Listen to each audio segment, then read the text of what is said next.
From the flavorful foods we eat to the rhythm of the beats we keep, our hair and clothes define what it means to be chic. For centuries, onlookers have been captivated by our mystique and every aspect of our being that makes us unique. This is the culture we speak.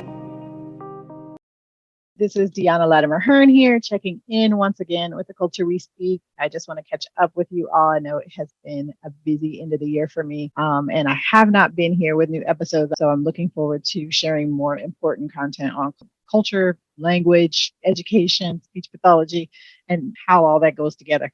So I really am looking forward to it. The end of the year got really busy for me. In October, some of you who are following me on social media probably know I headed up to Chicago and Milwaukee to do some networking and some presentations and had an absolutely amazing time.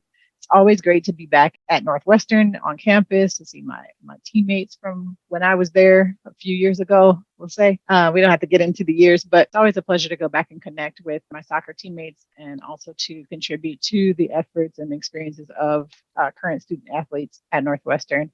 While I was there, I participated in a panel discussion on Title IX, which was pretty amazing. I had a great time, met so many wonderful, amazing women, former athletes, current professionals, current athletes. It was amazing. So I really appreciated the opportunity to be there. I also had the opportunity to head up to Milwaukee while there with one teammate, Sarah Yale Richards. Shout out to you for just taking the time and connecting me with so many people. I was able to go up and observe, go on tours, see people engaged in equity work in and around Milwaukee. And it was absolutely encouraging to learn all these new things. It was wonderful to see so much going on in terms of equity and also building spaces for students to be their own advocates as well. And so it was just really encouraging to see that type of work being done. I'm looking forward to eventually plugging into the city, hopefully, and being able to support some of the work that is being done there. So if you were among those that I saw in Milwaukee doing work, if you are behind the scenes and I didn't even get to meet you and see what was going on, I appreciate the efforts that you're putting in there. It's much needed change taking place. So thank you for all of that. So I have not been on here and it's been fun. Honestly, if I'm being honest with you, I needed the break. I needed a little peace of mind. It is okay. And this is my message to you, especially during this holiday season. It is okay to take a break. It is okay to slow down and find peace, to center, to just take a moment, right? I did all of that. Anything that you're doing to prioritize your own health, whether that's mental, physical, spiritual, or whatever, I say go for it. I say do it. It is okay not to produce for a few minutes and to just take a time out. For those who reached out and requested additional content, thank you for your support and encouragement. Just know that the culture we speak is alive and well. It's coming back very soon with new content. I'm looking forward to releasing that.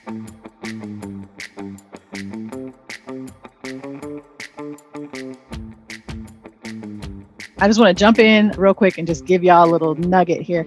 Sometimes you're just encouraged by stuff you see online, and it doesn't happen all the time because sometimes I'm afraid, but sometimes I'm very much encouraged by the things I see online. And I want to say that a well-posed question can disrupt so many things at once that sometimes it's a perfect tool to use to disrupt some of the challenges and issues that we see in different spaces. And so I'll do that. Sometimes I resort to a question where I can ask a question in an effective way and get some people thinking about their own biases, their own perspectives, their own assumptions that they may have made. And it also helps me do the same for myself. So a well-posed question is money. Okay. So I'm in a Facebook group called School-Based SLPs. And there was a question in there that was absolutely amazing. And so I just want to highlight it on here right quick because I really appreciated this question. Now, mind you that when I'm in a group that I don't host, I typically do not offer a lengthy response. But I had to hold up on this one. There was a question posted in this group anonymously because I would probably have to shake the hand of the person who did it if I knew who it was. But this question was posted anonymously. And it was about them being in a meeting regarding a student with a parent. The person who posted says that they are white in the post, and they indicated that the person they were speaking to, the parent, was a person of color. And so the parent apparently asked the question. So that's the first well-placed and well-posed question. But the parent asked a question about the potential negatives of having an individualized education plan or an IEP. So this parent asked this question, and it caused the SLP, again, who's white, to kind of stop and have to think about this because their perspective, and they indicate in the question even, they identify it. They say, my bias, right? Their bias was that IEPs help the student. That's the way that they saw this. And the parent had indicated that in their community, they had been warned that having an IEP could affect the child's educational and professional trajectory. Here we have some sort of a conflict. The two don't really match. So the SLP feels that IEPs help the student. The parent feels that there could be some drawbacks to that. And so this person said, I haven't heard this. I want to be thoughtful. I want to be considerate of this person's perspective. And so they asked a question. So right there again, the question that this person is posing is fire, because they have called out so many things at once without even probably recognizing it. But one, they identified their own bias, which thank you for modeling that. That's awesome. We all have bias. It affects how we see things. It affects how we navigate spaces. It affects our decision making. We all hold biases. So thank you for just modeling that it's okay to say so. So they're also demonstrating cultural humility and indicating that they want to be thoughtful about this and that this is an area for growth for them. It also highlights how our communication sciences and disorders programs don't necessarily do an effective job of teaching us that there are different perspectives and that these perspectives can differ across aspects of our identities. This, to me, doesn't sound like groundbreaking information, but it was clearly an issue this person didn't know, and also other people did not know. So obviously, this is an area that needs to be addressed. That's highlighted right there, point blank, in this question. I talked about this a little bit in our first episode with Dr. Lakeisha Johnson, so I would encourage you to go back and check that out. We talked a little bit about the structure of communication sciences and disorders programs and how leaving that content on the periphery speaks volumes to people and teaches them what they should or should not know. The question also calls out ASHA, or the American Speech Language Hearing Association, and the way in which they uphold this idea of cultural competence. So the idea that I should be competent in someone else's culture is really, to me, just mind-boggling. But in and of itself, competence suggests that you've completed something, that you've arrived at a space, that you did all the tasks that led up to this, and now you're good to go. As a result, it causes a problem in our field. We should be approaching things with cultural humility. If I suggest that I'm competent because I studied culture during my grad school program, maybe not, and I did enough, and I'm now competent and I'm good to go, that creates a problem. And so this idea of competence is problematic. We really need to change the way that's done, because it creates an idea for many people that I finished this and it's good and I don't need to learn anymore. Now, as we all know, as speech language pathologists, language is growing and changing at all times. And the same thing is true for culture. Culture is growing and shifting and changing at all times. So if that's the case, you cannot have learned it at some point, finished, and I'm done, and now I'm competent in other people's identities. Not going to work. Many people out here in this world today are not competent in their own identity. We're still figuring out where we're going in some cases, right? So we really need to center cultural humility. This person brought cultural humility, demonstrated it. So I appreciate the person who asked this question. There are a number of reasons why people of color may have a different perspective on this issue. And I'm going to touch on a few of them. I'm obviously not giving you an exhaustive list. This is just a few items that I discussed in my post response, and I just want to highlight them here. One, institutions being biased towards people of color and their communities, both historically and presently. And yes, that is still going on today. So let's keep that in mind, be aware. And that's why this platform is here to discuss these issues. The over-reliance upon standardized measures that essentially assume that everyone has access to and engages in mainstream cultural linguistic practices. That's not always the case. All groups have their own perspectives and ways of being, identities. So we have different cultural linguistic practices typically.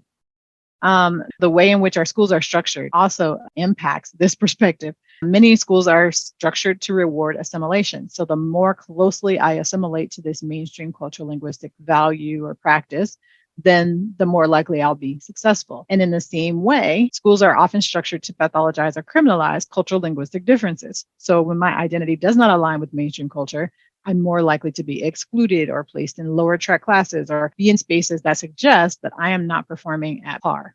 There are financial, socio-political incentives that exist to maintain disproportionate outcomes in educational spaces, particularly representation in special education or involvement in punitive programs. You got increased and compounding chance of involvement in the school to confinement pipeline as a result of their identity. So being male, being Black or brown, being identified as having a disability, or if you have all of those things happening, then the likelihood of you being involved in the school to confinement pipeline is greater. The structure of our educational system and the way it fosters and creates deficit theories. So in a previous episode with Ms. Yolanda Ludke, we discussed the way in which deficit theories are created and maintained and suggest inferiority among minoritized groups. We also have to consider teacher bias towards students, whether that's for disability status or for any other aspect of their identity. We have to look at the impact of special education services, the impact of being pulled out of the classroom today for whatever services may be provided, How does that affect the education that they're receiving and the type of performance they may have in there? And then how does that over time affect their trajectory in post-secondary or professional spaces? We have to consider the impact of being identified as a student who has a disability. How does that affect their understanding of themselves? How does that affect them academically or socially? There are so many ways that this could also compound their own personal experience. We also want to consider the way in which people and institutions treat or fail to include people with disabilities across so many situations in daily life. So again, this is not an exhaustive list. This is just a kind of jumping off point for you. If you would like further information on this, check out other episodes of The Culture We Speak, but also do some research on these topics and look at how those disparate outcomes lead to these different perspectives. So again, I just want to say thank you to the person who posted this. A well-posed question wins every time. So thank you for this. It's very insightful and opened up a really great discussion. So I hope that people will engage and dig in a little further and learn more about this important topic. The new year's upon us, y'all. So we're going to go ahead and talk about what we're taking into 2023. And hopefully it's not stuff that should have been left in 2022. Let me hit you with my list. So first list is going to be called 2022 and through. We're going to leave it back here. We're not taking it with us into the new year.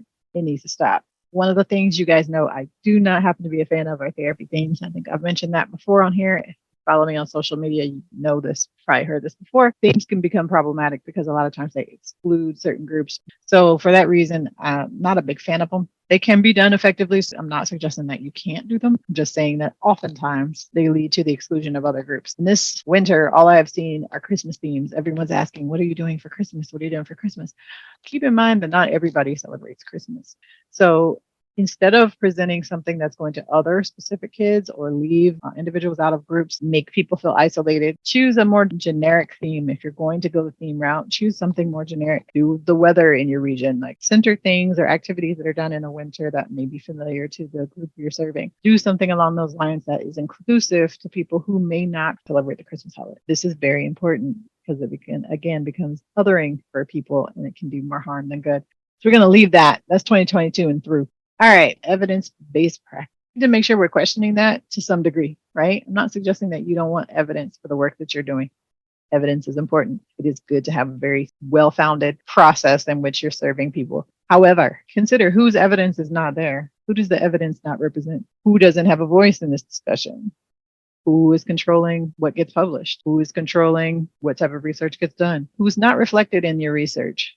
Then be careful about using this evidence-based research to serve everyone, because just as that question highlighted, perspectives differ, experiences differ, ways of being differ, then it's not going to be possible to use evidence that is largely founded upon one group and not reflective of any other values, and then use that and apply it to everybody like the correct answer for all people. Be careful with that. Question it, read it critically, review it, make sure you understand what you're looking at. 2022 and through, we're going to also stop thinking that global majority groups or historically marginalized groups of any kind owe you some sort of explanation or education about why you're doing something wrong. Google is out there. It is free. Get on it. Stop trying to place people in position where they need to educate you because you failed to pick up some information somewhere else. That's not hot. All right, 2022 and through, stop relying solely upon standardized data for everything. I know that a lot of our policies structure schooling and education in this way and structure programs that we have in this way. And that is a problem with the policy. And I get it. It's a whole nother discussion. But please consider other information aside from the standardized. Consider qualitative content as well to make sure that you are considering everything in your decision making and not simply the student did not measure up to mainstream cultural linguistic expectations and therefore has something wrong with them. So that's 2022 and through. Now stop doing those things. What's to be in 2023? I highly suggest that you come up with some goals, not the kind where you're going to set a resolution and forget about it by March, but the kind where you're going to say, here's what I'm going to do to promote my own personal growth and how you learn about, explore, understand cultural linguistic diversity. Then I also want you to come up with a way in which you can advocate for cultural linguistic diversity in whatever space. So whatever challenge you've seen, whatever we may have highlighted on this show, whatever you may observe in the spaces that you navigate, where there is inequity around cultural and linguistic diversity, I want you to figure out how will you advocate in that space. I want you to identify where you are in your personal journey in this and identify how best to make an impact on that space. Skipping over the saviorism, we're not doing that, but we are coming in with an idea of how we can make change. So figure out, one, how you're going to continue to grow for yourself in knowledge around cultural linguistic diversity. And then two, how are you going to advocate to make it more equitable for people who do not come from mainstream background? And then I'm going to ask you to commit to taking a friend with you. Find someone who is also on this journey and take them with you. And so that's it for me for 2022. We're through. I'll see you all in 2023, and I wish you a happy new year. And thank you for being a part of the Culture We Speak family.